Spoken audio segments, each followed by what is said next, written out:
C'est dans l'implicité là, il allait se marier. Et dans le mariage encore, adultère là, il ne connaît pas le nom. Et puis sa femme aussi, elle est aussi dedans. Elle dit, elle s'est convertie à 13 ans. Mais à son mariage, elle n'était plus vierge. Quelqu'un qui a été baptisé à 13 ans, qui était vierge, au mariage, elle n'était plus vierge. Après à mariage, elle aussi. C'est-à-dire, c'est un couple de pervers. Je lui ai dit, tu es en danger, toi et ta femme. Si vous mourrez maintenant, là, tu as un enfant. Non, on fait veiller. Notre frère, là, c'est un bon chrétien, c'est un bon, on va chanter, danser, prier. Mais tu es en enfer, je t'informe ça. C'est ça, la Bible. Il dit, l'iniquité sera accrue. Ça va se vulgariser, ça va se développer et ça va finalement devenir comme quelque chose de normal. Aujourd'hui, le divorce est comme normal. Le remariage est comme normal.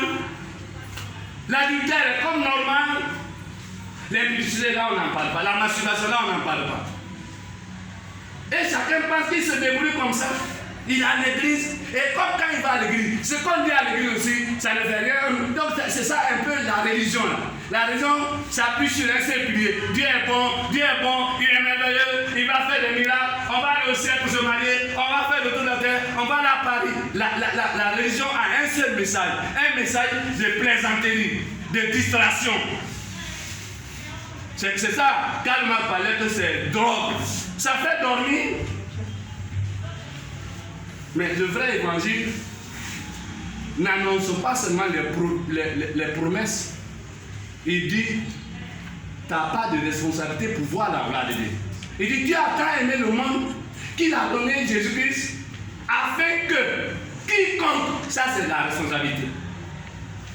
Donc si tu ne crois pas, tu ne verras pas la gloire. Maintenant, croire là aussi, c'est des responsabilités à assumer au quotidien.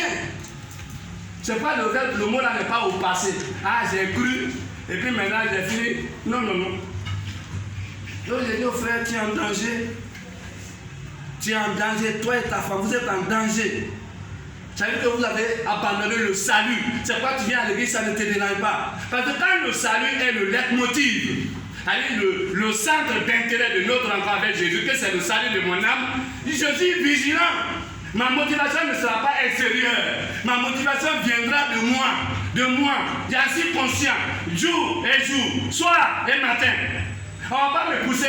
Quand on te pousse, ta motivation n'est pas de toi. Et dès qu'on sait de te pousser, tu tombes, tu t'arrêtes. Non, notre vie chrétienne, on ne doit pas être des poussons, ou bien des bananiers qui ont toujours besoin de tuteurs, ou bien il y a aussi comment on appelle ça, les cacahuètes aussi qui ont souvent besoin, il y a trop pour les attraper, il ne faut pas y va tomber. Quand ta vie chrétienne est une affaire comme ça, attraper, aide-le, tu vas abandonner. Donc, ça fait partie des crises générales, l'iniquité. Mes frères, le péché est versé. Et puis le péché qui était une affaire de secret avant. C'est ça, non?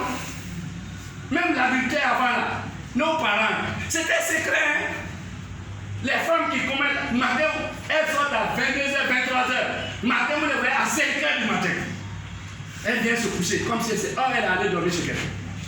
Avant, tout était caché. Boisson, avant c'était caché. Aujourd'hui, le péché est vulgarisé. Avec tous les principaux moyens de communication, c'est vulgarisé. L'impudicité est vulgarisée. L'adultère est vulgarisé. Le divorce est vulgarisé. Les avortements, c'est vulgarisé. Tout est vulgarisé. Donc, c'est à la portée de tous ceux qui aspirent, tous ceux qui aiment. Donc, ça fait qu'il y a des autorités, ils n'arrivent pas à résister. La chair est faible. Ah, Dieu. Ah, toi aussi. Vraiment. Bon. Et le diable, non, Dieu est bon. Dieu est bon. C'est quelque chose. Il va te pardonner. Mais ils oublient que Dieu est autant bon que juste. Vous pouvez faire le tour de la terre avec la bonté de Dieu. Mais là où s'arrête la bonté de Dieu, c'est là commence aussi la justice de Dieu. Donc Dieu vous laisse le temps. Il vous montre son caractère de bon du matin de votre vie jusqu'au soir. Dès qu'on dit il est mort, la justice de Dieu commence. Et c'est ça qui nous distrait là. Donc on reste dans Dieu est bon, et on devient passif. Alors que tu dois être un acteur participant. Amen. Amen. Donc, ça c'est une crise aussi. L'accroissement de la perversion dans toutes ses formes.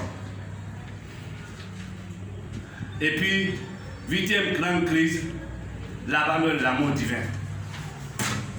Il y a l'amour naturel, il y a l'amour ordinaire, il y a l'amour filial, il y a l'amour paternel. Mais l'amour divin, c'est ce que la Bible appelle la charité. Et le texte que nous avons dit, Matthieu 24, nous dit que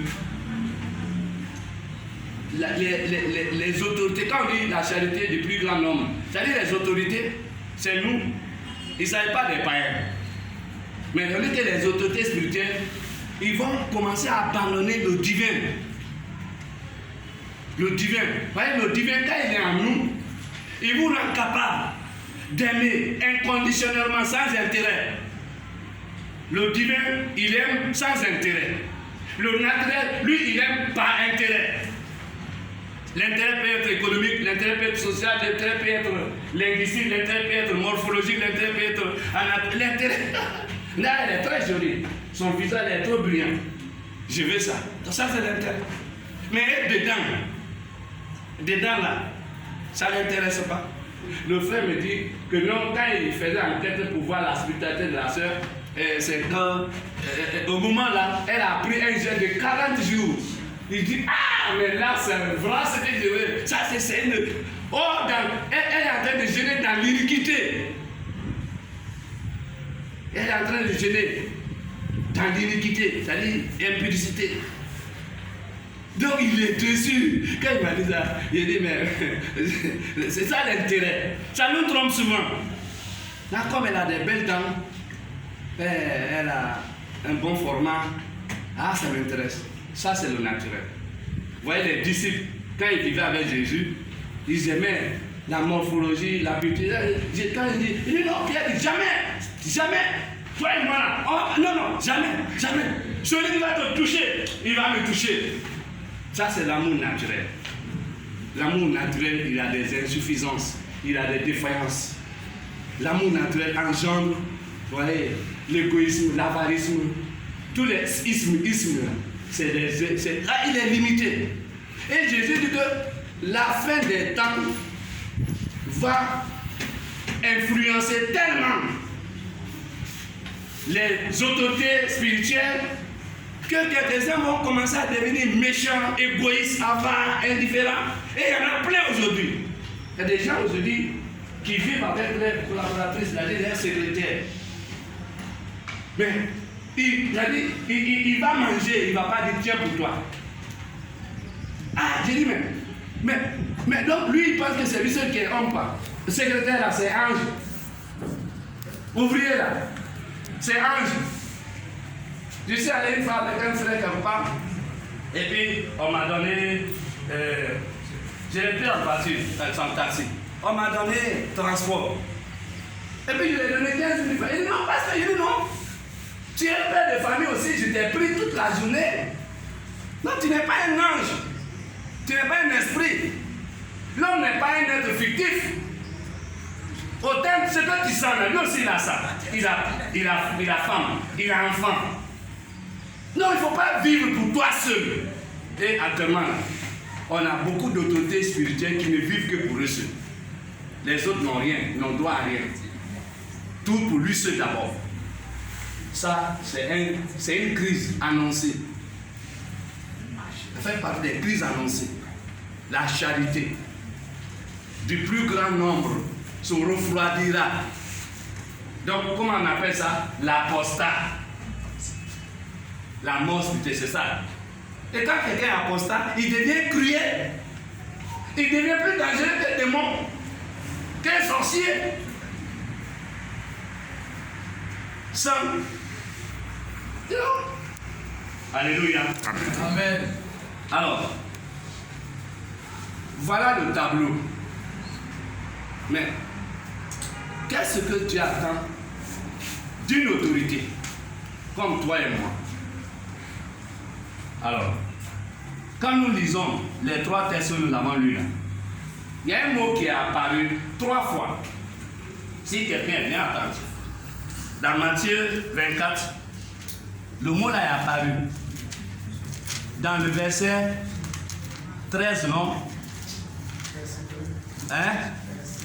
Voilà. Hein? Il a dit, mais celui qui persévérera jusqu'à la fin sera sauvé. Le mot persévérance, ici, est employé au singulier. Mais je vous annonce que c'est un singulier pluriel. Que c'est un singulier pluriel. Ça veut dire quoi? Il parle de plusieurs domaines de persévérance. Plusieurs axes de persévérance. C'est un singulier pluriel. Celui qui persévérera, c'est volontaire, c'est une affaire de conscience. Ce n'est pas une affaire de dictature, de violence, de brutalité. Mais c'est une affaire de responsabilité. C'est ça que j'appelle l'attitude. Une attitude, c'est responsabilité. Ce que je dois faire en tant que tel. Un père de famille, une fois que vous avez prêté serment à la mairie, vous êtes engagé à mort.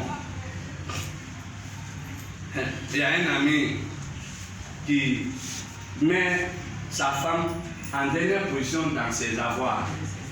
Alors, quand il a l'argent, sa femme occupe dernier rang.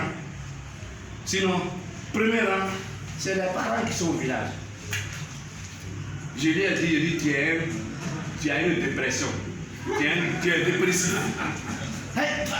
Quelqu'un qui s'amuse avec la loi, le serment qu'il a prêté là, c'est la dépression mentale. Ça l'a choqué. C'est facile de dire, je l'ai insulté. Il dit non, c'est pas insulte. Il faut que ta tête soit dérangée pour que tu ne considères pas la loi à laquelle tu as prêté le serment. On est jusqu'à la fin de ta vie, pour le pire, pour le meilleur. Tu as dit oui. Et puis ton salaire, et puis tu le mets comme ça, tu le caches, et tu n'as pas derrière. Et puis elle dort avec toi. Mais tu es un dépressif, tu es un malade mental. Sinon, tu ne peux pas te comporter comme ça. Un homme normal ne peut pas se comporter. À plus fort, un homme spirituel, une autorité spirituelle, c'est pas non. Mais il y en a effectivement dans notre église. J'ai rencontré un diacre. Dans l'une de nos églises, il était maintenant dans sa 40e année, il est à la retraite. C'est ce jour-là, après mon message, qu'il a pris la résolution d'aller présenter son bulletin de retraité à sa femme. Sa femme n'avait jamais connu la couleur de son bulletin. Ils sont dans nos églises. Ils veulent aller au ciel, les gens là. Et ils pensent qu'ils vont aller au ciel comme ça. Le diable a dit, Dieu est bon. C'est le langage du séducteur. Donc c'est ça les attitudes. Alors, le mot est employé au singulier, mais il est au singulier pluriel. C'est comme ça, il y a plein de mots dans la Bible que vous allez voir qui sont employés au singulier, mais ça ne veut pas dire le singulier simple. Donc, la persévérance, c'est la grande responsabilité d'une autorité face à une circonstance donnée. Qu'elle soit bienheureuse, qu'elle soit malheureuse. Que doit-il faire en tant qu'autorité spirituelle? Les textes que nous avons lus, comme je l'ai dit tout à l'heure, nous indiquent deux mots qu'on appelle la persévérance. Donc la persévérance employée au singulier, mais qui est au singulier pluriel, signifiant plusieurs domaines de persévérance. J'en ai relevé quelques domaines spécifiques que voici. La persévérance, donc, le Seigneur nous exhorte là. C'est dans certains domaines spécifiques. On a la persévérance dans la crainte de Dieu. Si tu crois que tu ne persévères pas dans la crainte de Dieu, dans l'obéissance et l'espérance, c'est fini. Tu es emporté par la crise. La crainte de Dieu, c'est l'honneur, la déférence qu'on a par rapport à la parole de Dieu. Dieu, je ne le vois pas. Donc, ce n'est pas d'enlever les chaussures pour entrer dans la maison qu'on appelle la crainte de Dieu. Ce n'est pas les chaussures. Ce n'est pas de marcher sur, comment on appelle, doucement. On ne faut pas, je vais faire des bruits, Dieu. Non, non. C'est mon attitude par rapport à la parole, au texte. quel égard, quelle attention je porte au texte. Ça, c'est la crainte. La valeur normale de ce mot. La valeur négative de ce mot, c'est la peur. C'est quand je ne connais pas quelqu'un que j'ai peur de lui. Quand je ne connais pas Dieu, j'ai peur de Dieu. Mais quand je connais Dieu par l'écriture, je l'honore volontairement. Et j'améliore cet honneur-là. C'est-à-dire ça va être croissant. Ce n'est pas la routine, la monotonie. Non. Pour ça, c'est un domaine, c'est le domaine spécifique. Persévérance dans la crainte, dans l'obéissance. Dans l'obéissance à la parole que j'ai entendue, que j'ai acceptée. Persévérance dans l'espérance. Tout peut arriver, tout doit arriver, mais je ne craindrai rien. Il dit que 1000 tombent à ta gauche, 10 000, 20 000, moi je ne craindrai jamais. Parce que là où je suis arrêté, il ne va pas trembler. C'est ça la persévérance.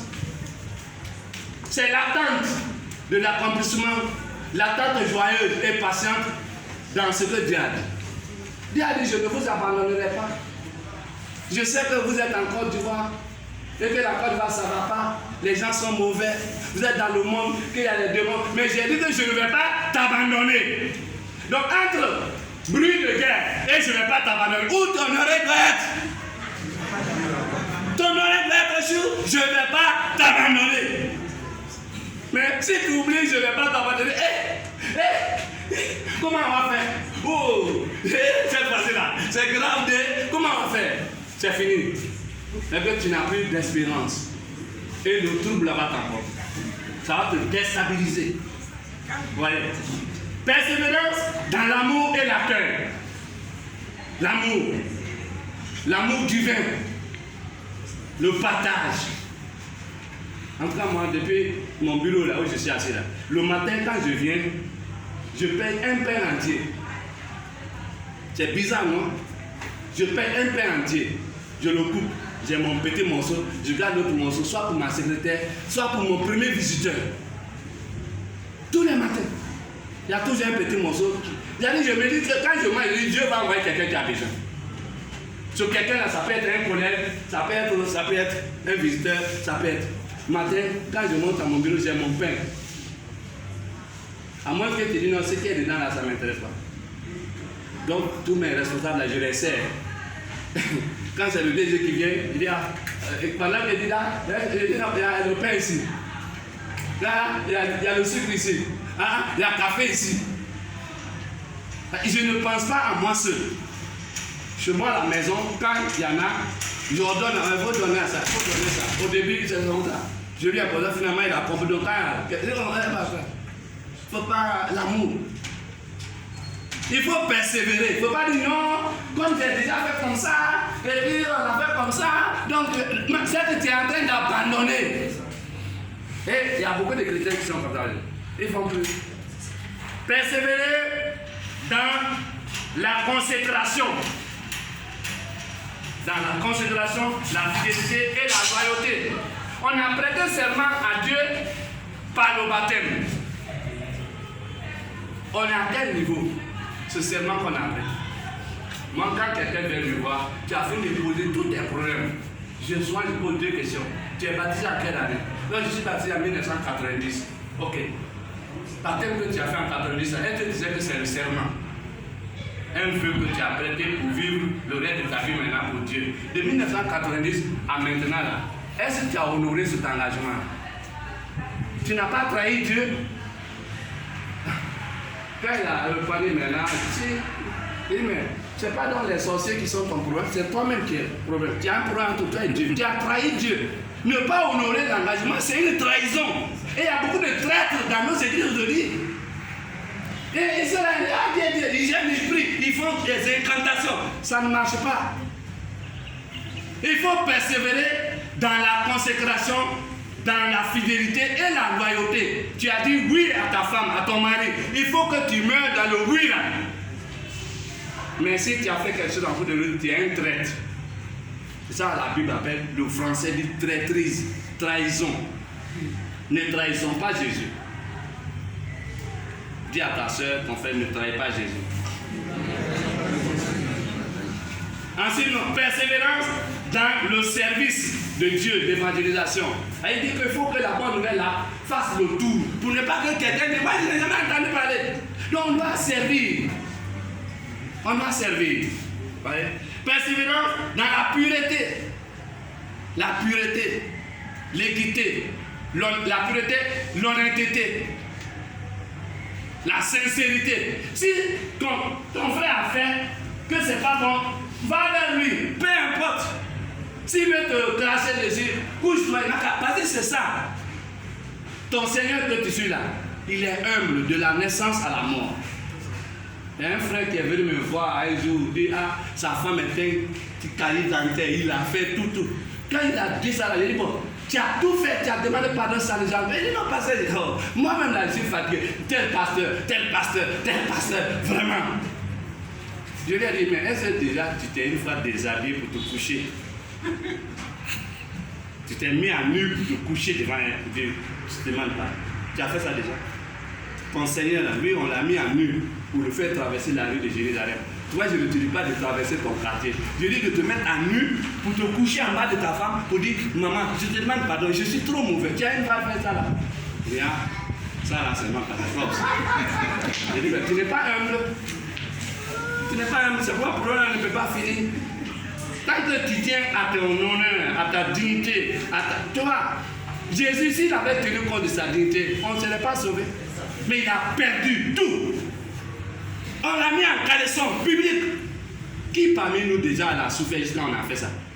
Et toi, tu allais demander pardon à Télé. Moi, vraiment, c'est ça qu'il m'a fait là. Moi, je faisais la vie de il est mauvais quoi. Et puis il ne va pas partir. Hein? C'est pas normal. Persévérant dans la sanctification. Voilà un mot de confusion aujourd'hui. Les gens pensent que ce mot biblique veut dire habille comme ça. Et c'est ça, une fois j'ai discuté avec une maman missionnaire. J'ai dit, mais c'est ça qui fait que vous n'arrivez pas. Parce que vous comprenez. On fait quelque chose qu'on ne comprend pas. Demandez ce mot d'origine là, grec, sanctification, vient du mot hébreu séparation d'avec. Séparation d'avec un système. On a abandonné un système, on est dans un nouveau système. C'est pas ça. Sanctification, c'est mettre à part. Vous voyez, dans nos maisons là, les objets que nous avons dans nos maisons là, quand on achète au dehors, si c'est un objet réservé pour le salon, on le met où? Ce qu'on utilise dans le lieu secret de notre maison là, on le met où? On le met dans le lieu secret là-bas. C'est ça la sanctification. Notre vie, désormais appartenant à Dieu, doit être pour l'usage, le nouveau usage. Donc, c'est pourquoi il y a des implications vestimentaires, en parole, en regard, en pensée, en relation, en comportement. Donc, les autres vont faire ça, mais moi, je ne peux pas me faire. On va au village, on dit funérailles. Ah, si tu aimes ta maman là, il faut raser ta tête, ou bien tu donnes 10 000 francs à la place. Et tu donnes 10 000 francs. Mais tu as fait? Tu as fait? Non, maman, c'est ni l'un ni l'autre. J'aime ma maman parce que Dieu l'a utilisée pour m'amener. Mais ça ne veut pas dire que c'est elle qui est tout. Donc si c'est dans ça que tu veux évaluer l'amour que j'ai pour ma maman, c'est que peu importe ce que tu vas dire. Ah, comme elle a refusé de se raser, donc elle n'aime pas sa maman. Elle dit, ah d'accord, ça c'est toi qui sais ça. Mais moi j'aime Dieu plus que ma maman. C'est pas à toi, je dois prouver que j'aime ma maman plus que Dieu. Ouais, et souvent on nous met devant des choses comme ça. Et en tout cas, il a dit, mais nos parents, et il paye par ça, il donne. Ouais. Persévérer dans le soutien à l'œuvre missionnaire. Les offrandes, les dîmes, les cotisations.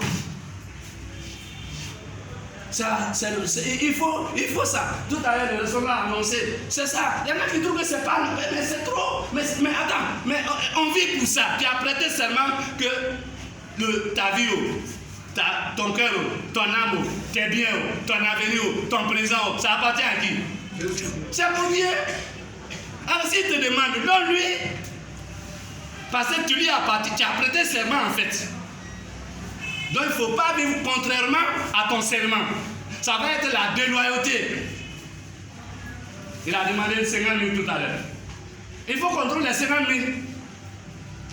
Le soutien, tant que la trompette n'a pas sonné, on soutiendra l'œuvre missionnaire.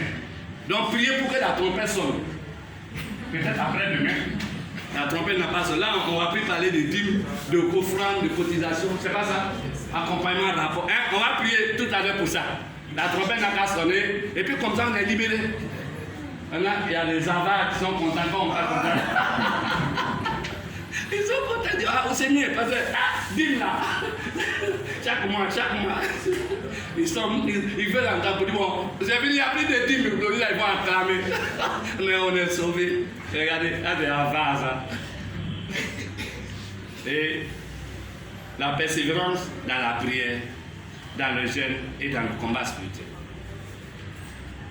Voici ce que ce mot l'avait dit. C'est pourquoi le mot là apparaît dans les 3 textes. Celui qui aura, celui qui. Et dans l'Apocalypse, vous le trouvez aussi là-bas. Celui qui vaincra, celui qui persévère, celui qui. Ça veut dire quoi? Il y a croire, il y a commencer, mais il y a persévérer. Parce que c'est pas en 2 jours qu'on vit la vie chrétienne. Dieu ne nous a pas appelés pour 2 jours et puis c'est fini. Non, il nous a pris pour le reste de notre vie pour qu'on soit à lui. Il y en a qui sont à 20 ans, 30 ans déjà, 35 ans, 40 ans de vie chrétienne normale, authentique, dans la pureté, dans la loyauté, dans l'honnêteté. Mais il doit continuer encore à persévérer parce que tu ne connais pas le jour de la fin. Alléluia. Donc il ne faut pas déjà t'arrêter pour dire, ah, vraiment, j'ai trop fait déjà, hein? Ah, depuis la gare là-bas, là, vraiment on a payé 10, on a payé 10. Donc tu as dit, Satan va dire, bon, quand même, repose-toi un peu, quand même, tu as fait beaucoup. Ah, il ne faut pas le dire, il ne faut pas, c'est le séducteur. Amen. Il dit, celui qui persévérera jusqu'à la fin sera alors sauvé. Autrement dit, celui qui n'a pas persévéré, il ne sera pas sauvé. Il perdra. Même si c'était à 24 heures de la trompette à sonner que tu as. Ça veut dire que tu as perdu. Conclusion. Nous pouvons conclure qu'une autorité spirituelle est une personne qui entretient de bonnes relations avec Dieu. Est-ce que nous avons de bonnes relations avec Dieu ici là? Est-ce que tu entretiens de bonnes relations avec Dieu? Ah, vous voyez votre amen là. Il n'y a pas d'assurance dans votre parole. C'est-à-dire qu'il y a des problèmes dans vos relations. Il y a des conflits. Certains vivent dans le conflit avec Dieu. Soit avec Dieu ça ne va pas, ou avec son prochain ça ne va pas. Mets-toi à jour, parce que tu ne connais pas à quel moment la trompette va sonner. Il ne faut pas que la trompette te trouve dans un conflit. Quand la trompette te trouve que tu es en conflit, tu as perdu. Oui, c'est pourquoi il a dit, veillez, vous ne savez pas que c'est la nuit, c'est le jour, à quel moment, tu ne sais pas. Donc ne soyons pas passifs. Des rachetés passifs. Comme si on nous a drogués. Non. Il dit c'est les païens qui s'énivrent, qui sont drogués. Mais un enfant de Dieu, une autorité spirituelle, c'est un lampadaire toujours actif. Amen. Donc nous disons comme ça qu'on doit entretenir de bonnes relations avec Dieu. C'est ça qu'on appelle communion. Communion, ça veut dire relation, d'intimité. Relation d'intimité, c'est-à-dire de confiance. Quand on dit intimité, il y a la confiance réciproque. Quand dans la maison, il y a problème entre monsieur et madame, on se cache. Dans la chambre, là, on se cache. La femme va commencer à... Mais pourquoi je ne vais pas regarder? C'est qu'il y a ça ne va pas. Quand nos regards ne peuvent plus se fixer, il y a problème. C'est qu'il y a problème. Et le monsieur, il va faire ça, ou bien il va faire ça, il va dire, ah, c'est à cause de ça. Il ne peut plus me regarder là, parce qu'il y a quelque chose. Il y a une autre présence. Entretenons des bonnes leçons avec le Seigneur. Et alors, on aura ce qu'on appelle la quiétude, c'est-à-dire le calme, c'est-à-dire la stabilité. Quand c'est bien, c'est stable, ça ne tombe pas. Amen. Voilà. Donc, et nous savons qu'avec les Écritures, Car les Écritures nous ont informés sur la volonté de Dieu pour ce monde. On a déjà toutes les informations sur comment ce monde roule, où il s'en va. Il va aller forcément là où il doit aller. Il doit se terminer forcément comme il doit se terminer. Donc écoutez, ne vous laissez pas emporter par la séduction. Dieu va faire miracle, il va faire miracle, oui. Mais ces miracles ne vont pas contredire sa parole. Ça ne va pas contredire sa parole. Même si on transforme tout ça en arc-en-ciel, en immeuble, combien? Mais ça ne veut pas dire que c'est le bonheur absolu. Non. La parole viendra. Elle va s'accomplir dans le détail. Donc soyez équilibrés. Soyez à la hauteur. Voyez, ainsi. Donc l'autorité doit être à la hauteur de sa responsabilité spirituelle pour ne pas être ébranlé, balancé, paniqué. Ne soyez pas paniqués, ne soyez pas ébranlés, ne soyez pas troublés. Mais assumons notre part. Voilà, parce que Dieu ne nous a rien caché. Rien. Donc, soyons à la hauteur de la responsabilité. C'est pourquoi dans Apocalypse 22, verset 15, heureux ceux qui lavent. Là, c'est un présent continu. Ce verbe est employé au présent. C'est un présent qui n'a pas de limite. Heureux ceux qui lavent leurs robes, c'est-à-dire qui entretiennent leur vie, qui veillent sur leurs relations, qui se renouvellent, qui sont dans l'humilité en train de... Voilà. Il dit heureux ceux-là. Parce que, alors, leur place est préservée. Soyez bénis au nom de Jésus. Amen. J'en ai fini. Que Dieu vous bénisse.